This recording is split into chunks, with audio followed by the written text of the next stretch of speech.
Did I make it late enough? Just a little bit. He's running a few behind. Yeah, Rob's running behind. Surprise! Rob's running behind everybody. He's running behind. God. I know everybody's shocked by that. That Rob's running behind. No, I feel like I just... It's one of those mornings. Yeah, it really is, man. It's cold. I need about 50 more cups of coffee, you guys. About 50. I'm going to have to go get more coffee. And none of that office coffee. I think they're trying to poison us here at the office. I made it the other day. Oh, you did? I made it. Did it gross you out? Like the well, coffee you know pot? what? When I made it, I felt like it was better. Yeah. Yeah. Even though it's terrible coffee. Did you make it this morning? No. Okay, then I'm gonna have to go out. You wouldn't have thought it was any better. It's the same coffee. It's just so gross. Our office coffee is terrible. Oh, it's nasty. You guys, we need to explain a little something about our podcast, which is out now. And it's with Dan Crenshaw. So, as we mentioned, he was on his way. He was traveling. He was going to Austin. And he was in the car. Austin. And so the sound is kind of sketch, right? And so our producer, God bless her, has been trying really hard to like fix the sound and like make it, decent sounding. Yeah, because he's on his cell phone in his car. And there was some echoing and some delays and all that stuff that we were dealing with. And right near the very beginning of the interview, we asked him point blank if he is a Russian asset. Because we felt like that was an important question to ask. This is the kind of crap that we ask in our podcast when we do interviews. When we're not talking about important things like transgender stuff and how men need to be men. I mean, because he's been very vocal about the fact that Tulsi Gabbard was accused by Hillary of being a Russian asset. He's tweeted about it. And so I thought, he needs to be asked if he is a Russian asset. Yeah, just go ahead and get it out in the open. Get it out. So, I think he was a little shocked by the question. Yeah, because it was early on and he didn't know what to make. It was literally the first question that we asked. Right. The first question. After we very disrespectfully called him Dan the Man instead of Congressman. The whole time. Is that disrespectful, though? Crenshaw. I mean... It really, at the end of the day, I'm not trying to be mean. I know that he's a congressman, but at the end of the day, he works for us. True. He's our employee. And I mean, I have a master's degree. Now, it's not like he says, Amy Clark, MS. It's not, this is the thing. It's like these people, like they have, I know they have titles, but everybody nowadays has a title. It's not like we have to go around calling everybody by their titles. People are people, man. I totally agree. I get it. Why do we have to get so hung up on that? I know. And so we don't. I don't get hung up on that. It's like everybody has who cares? You have a title, you do a job, everybody's got a job, everybody pees the same, puts their pants on the same, whatever. People are people, man. So anyway, we asked him that right out of the gate. That is part of the sound, or part of the phone call, that the sound was really sketchy. So it was edited out, and we're hoping that it can be put back in, so that you can actually hear how he answered that and all of that. So anyway. Good morning, Magnolia, Texas. Good morning. Hi. So anyway, it's out there. You can listen to it the way it is, but we are hoping for some fixes. And if it can't be fixed, it won't. But that's... Anyway, our whole conversation with him is out there and available. Mock and Daisy Common Sense Cast. If you have not subscribed, you should, because those are the kinds of hard-hitting questions you're going to get from our show. Yeah, this is it. This is the kind of stuff that we ask. Okay, so that was that. We also want to talk about this whistleblower stuff, you guys. Yeah. The whistleblower stuff. Okay, so we actually, on our show last week, we mentioned the guy's name. We said the guy's name on the air because we don't consider ourselves media. And other media outlets have said, Real Clear Politics put it out. Yeah, but I'm talking about like the people who consider themselves actual media, which, we know that they're a complete joke. Like the CNNs and the MSNBCs and even the Fox Newses of the world, they're not mentioning this guy's name, okay? We said his name on the air last week because we're like, we're not media. No one invites us to anything. We don't ever get press passes anywhere. We're not media. We're on the radio, but it's not. Yeah, we're just media. Conservative talk show hosts. So we said the guy's name. So this guy is obviously a Trump hater from the very beginning. He's a Trump hater. I mean, he was there like on the day that he came into the White House. Yeah, he was there. There's a picture of him. You can see his. Yeah, he's in that picture with everybody that was like on the welcoming committee. Yeah, and they're all like just completely horrified that he was going into the White House. And you can see him. He looks like Pajama Boy. Yeah, that's what he looks like. This guy. Now, so we said his name before. It's and it kind of Eric. Fun. Is it Eric? Eric Charamella. Eric Charamella. It's fun to say. It's like a fun name to say. It's like Scaramucci. Right. Yeah. But now it turns out his lawyer, back like literally the second Trump was actually inaugurated, his lawyer Mark Zaid. Or one of the lawyers that's representing him, actually tweeted out in January of 2017 that a coup has started and impeachment will follow ultimately. So if you needed more evidence that this has been a plot from day one, I don't know what else to give you. I mean, it is so clearly what Democrats have been trying to do since even before Trump was inaugurated. Yeah, exactly. It's pretty ridiculous. So this guy is obviously biased, and I'm glad. It's like Rand Paul was asking for his name the other night. And I don't think that he deserves any protection. No. Because he's not an actual whistleblower. He's not even a first-hand he's not a first-hand account person. And Democrats, he worked for Biden. That's what Marianne said. He's a total... This guy is a partisan hack. Oh my gosh. So it's like, this is the thing, is that Democrats are going to be like, he deserves all the protection. And if you say his name, you're going to basically be responsible for violence. Yeah, you're inciting violence. You're terrible. You're just an awful person. No, he's not an actual whistleblower. By the clear definition of what a whistleblower is, he's not. But they changed it. They changed the rules as we go. This is what Democrats do. Well, bite me. It's not how it works. It's not any of this works. So he's not a whistleblower. No. This guy's a partisan hack, and everybody knows his name. And everybody in Washington in the swamp, they've known his name forever. Yeah. And they just are unwilling to say, it's kind of like they know that Webb Hubble is Chelsea Clinton's dad, and they just don't talk about it. He has no comment about that story. Yeah, he has no comment, especially that he's not going to confirm nor deny. God. Yeah, so anyways, so that's happening. That is happening. We're going to be talking about that also, on the show. We're going to be talking about rapper T.I. You guys, did you hear this? Rapper T.I., who I know from such things as being part of that song Blurred Lines. And also Live Your Life. I could not stop listening to Blurred Lines when it came out. We listened to it. Yeah. Literally on a continuous We made our Saturday producer play it like every bump. He hated us for it. He hated us. It was a great song. Anyway, he's part of that song. He's done other things. And he was on a podcast called Ladies Like Us. I don't know of it, but that was the podcast that he was on. And on that podcast, he was talking about his teenage daughter, Deja Harris. Deja is now 18, but for several years now, apparently, he has been accompanying her to her OBGYN appointments so that he can have her OBGYN check her hymen to make sure her virginity is intact. And he's actually demanding this at the appointments, even though she's 18 now. And so the things that he said. There's nothing wrong with being 18 and a virgin. No, there's nothing wrong with that. But the fact that he's accompanying her to her appointments as she's an adult. It's a little weird. That is messed up. A little. And then also talking about it on a podcast. Right. Also weird. It's right. also very, very strange. He said, he described it. He described like a doctor's visit. And the doctor even told him, listen, there are other ways that girls can, like a hymen can break that have nothing to do with sex. Like riding a bike. And if you're athletic, if riding you're a gymnast, whatever. Yeah. And so his response was, look, doc, she don't ride no horses. She don't ride no bike. She don't play no sports. Just check the hymen, please, and give me back my results expeditiously. This is what he says to her doctor. Yeah. And so he's defending his actions, saying, listen, I'm very protective of my daughter, which I get, but this is completely whack.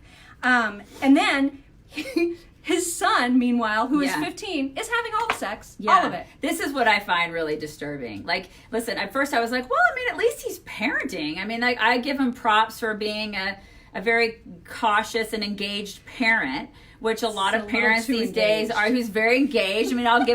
I'll chalk one up for being engaged on the parenting. But then he's like, listen, my son can have all the sex. It's fine. Yeah, it's totally fine. Because there's a double standard, right? There's a double standard for boys. Boys can do whatever they want. Girls, on the other hand, can't. So I thought that was He's also weird. highly protective of his wife's lady parts. And says outright that her junk belongs to him, that half of it belongs to him. Half of it. So I don't know what half that is. Well, it's the inside. Oh. He said the inside. Oh, the inside. The inside half. He said, what's yours is mine, and what's mine is yours. That means that little thing you got, that little sex box you got is half mine. So you pick which side you want, and that's yours. The rest of it is mine. We can split it right down the middle of the, what do they call it? The uvula? That's what he said. No, it's not the uvula. No, it's T.I. not. No, it's not the uvula. It's like what that guy yesterday, one of you out there said that you drove a vulva and it gets very good gas mileage.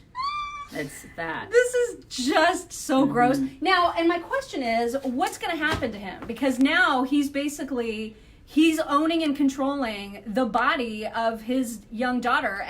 And there's all kinds of abortion advocates, for example, and Me Too advocates who say it's a woman's body. She needs her own autonomy. She needs her own agency. You know, that's hers, and you're getting to, I mean, are they going to give him a hard time? Yeah, we're talking about T.I., the rapper. Somebody asked who we're talking about. Yeah. And he's trending on Twitter. I don't know what they're going to say about him. People always, listen, but he's out there. He's talking about this outwardly. So he's going to get the criticism. He's going to get people talking about his parenting, because this is what happens when you put this crap out there. Yeah. People are going to have plenty to say. This is what's going to happen. Speaking of which, that meth chick. Yeah. This is really interesting. So she wrote on chicksandtheright.com this morning about this chick who she OD'd on meth, right? She didn't. She's fine. She, 25-year-old Chelsea Becker, who she gave birth to a stillborn baby, and that baby was stillborn because it had toxic levels of meth in its system.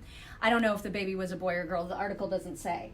And so when the autopsy was performed and it was discovered that this baby was basically OD'd in utero on meth, the woman, this 25-year-old chick now, is being charged with murder. And her bail has been set for $5 million. Okay, so you said this is California? California, where you can get, as far as I found a website in California of a clinic that does abortions in the third trimester and late-term abortions. Yeah. And so you can have an abortion up to like the very end, right? Yeah. But this woman is being charged with the murder of her baby because of the meth. So let's reconcile here how this works. And I've already seen comments on our Facebook page about this from some of you maybe who are saying that's not this. You can't make that comparison. Yeah, but you can. You kind of can, because it's how can you reconcile like ripping a baby out of her mother 3 weeks prior when that baby could have survived and not calling that murder? And then now, all of a sudden, it's murder when I don't get it, when there's meth found in the baby. Well, I mean, that's the thing. So I don't get if she had gone to an abortion clinic some weeks ago and chose and opted to have a doctor violently rip in a barbaric way from limb to limb the child that was in her, that would have been completely fine. That's totally She would have had the complete blessing of the state of California. Yeah. But now, because and like in the case of Governor Northam, if that baby was alive still on the table, well, we'll just decide what to do with that. We'll just have a discussion about what to do with that wriggling baby on the table. Yeah. Yeah. But because she chose, it's her body, she chose to put meth in it. Yeah. I mean, screw the What's baby. What's the difference? I mean, it's her body, her choice, exactly. You guys. So if she wants to take all the meth, I mean, the baby, whatever, it's not her problem. It's just a different way of dying. It's a different way. It's a different administration of death. Yeah. So I don't understand what the problem is. Well, here. this is what I need abortion advocates to explain to me how this is murder and how her doing it in a more violent way, if you think about it, is not. Yeah. Because abortion would have been far more violent than probably the way her baby died, which is an overdose, probably fell asleep, and that was it. Exactly. Right? Totally. I don't understand how this is. I don't understand how abortion advocates can make this argument and not sound insane. Yeah, because they absolutely sound insane. They sound insane. Yeah, I don't understand it either. So somebody's going to have to help us out with this. Yeah.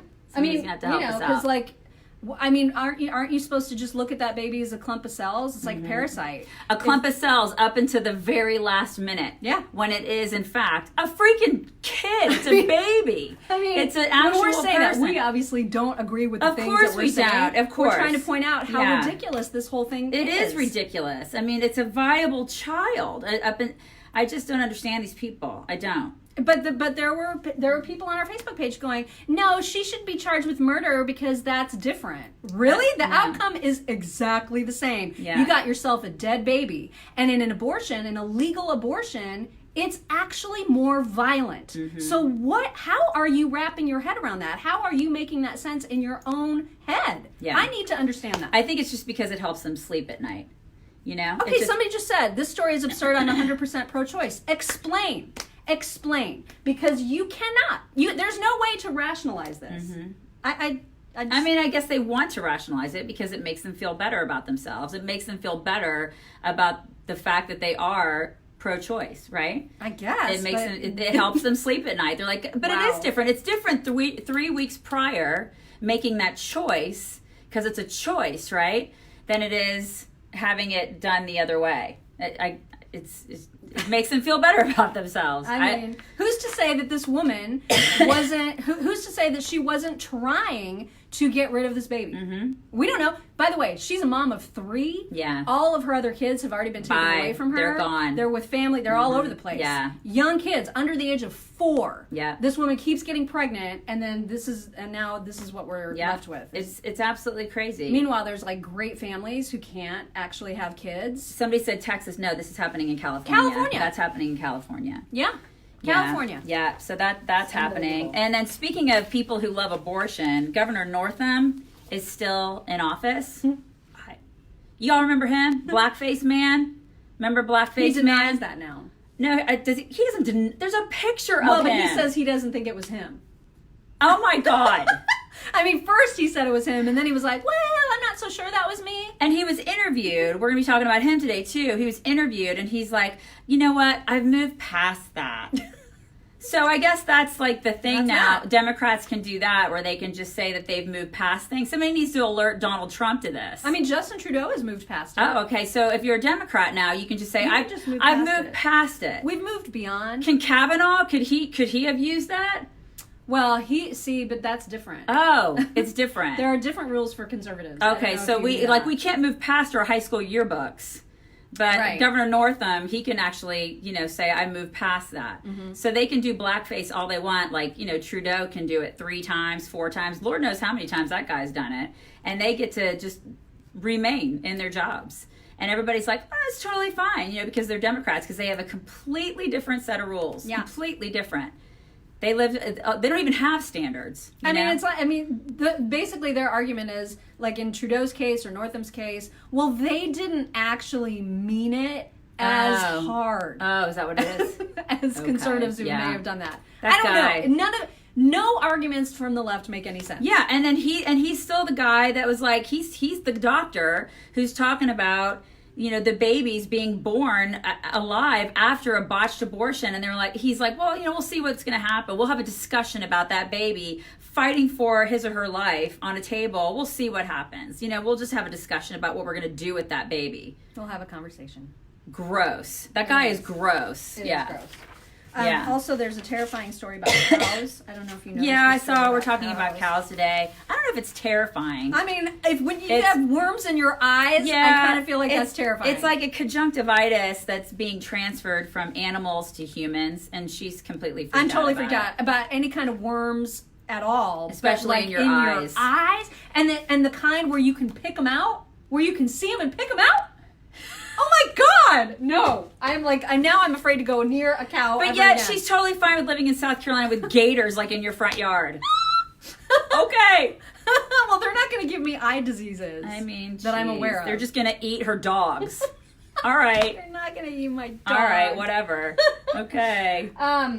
Anyway, so those are some of the things we're going to be talking about on today's program. Yes, that's what's happening. I saw on Drudge, there's a big headline about this new book. Remember that anonymous person that wrote an article for, I think it was the New York Times or Washington Post, I can't remember. But it was anonymous, a senior Trump administration official. Oh, yeah, remember? Vaguely. They have a book out now called A Warning. Oh, God. I know. And why are all these people anonymous? They're such wusses. They're total pussies, yeah. And in the book, apparently, they say that Mike Pence would have been supportive, or is supportive, I don't know, of enacting the 25th Amendment to have Donald Trump removed. This is all crap that came out before. Give me a break. But this is going to... Wait a minute, he would have been. Well, that's what they're saying. They're saying Vice President Mike Pence would support the use of the 25th Amendment to have Trump removed from office because of his mental incapacity. I mean, it's just the same old crap. They keep rehashing it's like that one guy who's the one guy that looked like a penis that wrote the book about all the scandalous stuff? Remember we made fun of him? The guy remember like him? The Fire and Fury guy? Yes, that guy. He looked like a giant penis. Yeah. What was it? Michael? Was it Michael something? Yeah. I can't. Yeah. I don't remember his name because he was inconsequential to life. But that guy. He wrote all this juicy stuff that was so made up. It was just that's what this stuff is, and people buy this crap. Yeah, I'm sure the book will sell jillions of copies. Oh yeah, it'll sell jillions of copies. And it's even more mysterious, right? That it's like all anonymous. It's so ridiculous. It's just so dumb. It guys. is. I mean, they're so desperate. God, you guys desperate. Just let him do his job. I know. If they would just let him do his job, we'd have a wall built.